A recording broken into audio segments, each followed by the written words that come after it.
আসসালামাইকুম। Travel books বিডির নতুন আরেকটি ভ্রমণ গল্পে আপনাদেরকে স্বাগতম। তো আজকে আমরা একটা খুব সুন্দর জায়গায় গিয়েছিলাম। এটা হচ্ছে যে ইসলামী বইমেলা, ইসলামী ফাউন্ডেশনে প্রতি বছর আয়োজিত হয়ে থাকে। আগে যেটা হতো যে রাস্তায় যারা ফুটপাতে বই বিক্রি করে এই ধরনের মানুষগুলো অনেক সময় বই নিয়ে বিক্রি করতো, যার কারণে অতটা জমজমাট হতো না বা দেখে ভালো লাগতো না।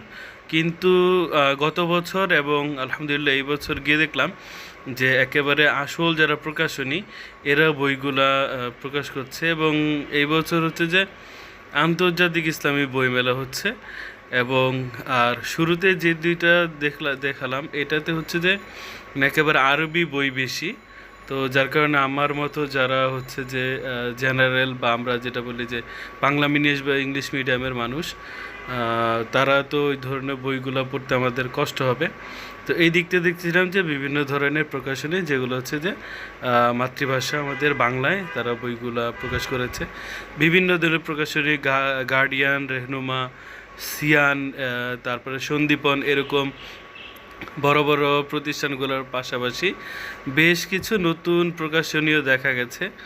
এবং কিছু কিছু স্টলগুলোতে এত সুন্দর আকর্ষণীয় যে যেটা আসলে সামনাসামনি কিন্তু আরও অনেক বেশি সুন্দর। ছবিতে যতটা সুন্দর সামনেও বেশি সুন্দর। এবং প্রত্যেকটা স্টলের সামনেই কম বেশি কিন্তু মানুষের ভিড় ছিল। এবং বিভিন্ন শ্রেণী পেশার, বিভিন্ন বয়সের এবং বিভিন্ন ধরনের মানুষ কিন্তু এখানে এসেছিলেন। এবং মেলা প্রাঙ্গণটা খুব সুন্দরভাবে আলোকোজ্জ্বল করে এখানে করা হয়েছে।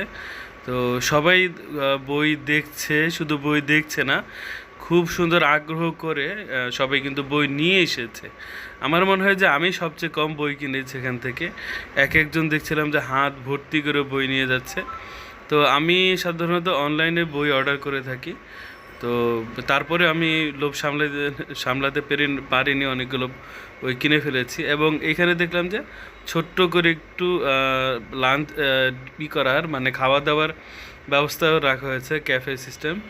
তো এটা খুব ভালো হয়েছে, কারণ হচ্ছে ঘোরাঘুরি করতে করতে অনেক মানুষের কিন্তু ক্ষুধাও লেগে যায়। আর এই দিকটাতে দেখছিলাম যে এখানে কোনো সুন্দর এই বইমেলা সম্পর্কে বা বিভিন্ন বই সম্পর্কে খুব সুন্দর আলোচনা হচ্ছিল। আর এটা হচ্ছে সন্দীপন প্রকাশনী। এখান থেকে আমার অনেকগুলা প্রিয় লেখকেরই হচ্ছে যে বই বের হয়েছে, তবে আমি বেশি নিইনি। ওই যে বললাম যে আমার বেশিরভাগ বইগুলো হচ্ছে অনলাইনেই কেনা হয়ে যায়। তো এখান থেকেও একটা বই নিয়ে নিয়েছিলাম।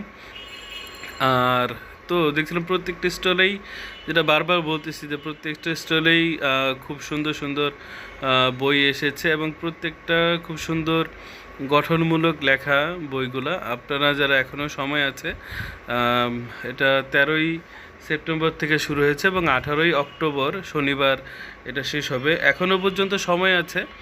আপনারা বই কেনার জন্য বা দেখার জন্য হলেও এখানে আপনারা গিয়ে ঘুরে দেখে আসতে পারেন।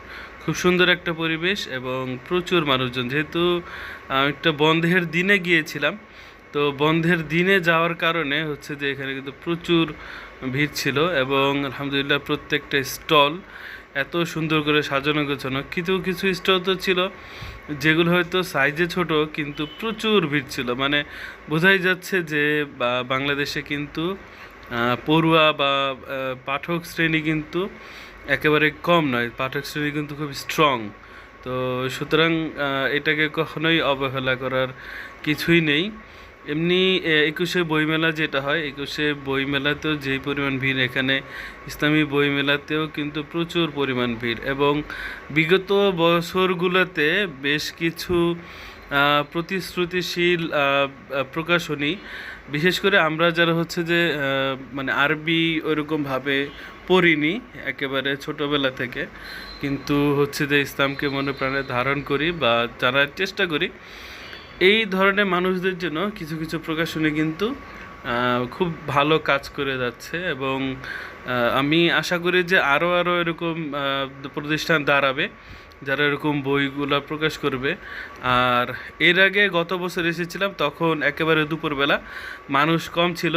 আর আজকে এসেছে একেবারে ছুটির দিনে এবং সন্ধ্যার পরে এখানে কিন্তু প্রচণ্ড রকমের মানে ঘুরি ঘুরি বৃষ্টি হচ্ছিল, কিন্তু তারপরেও কিন্তু মানুষের এত উচ্ছ্বাস, এত ভিড়, যেটা কিন্তু অবশ্যই আমাদেরকে আশাবাদী করে তোলে।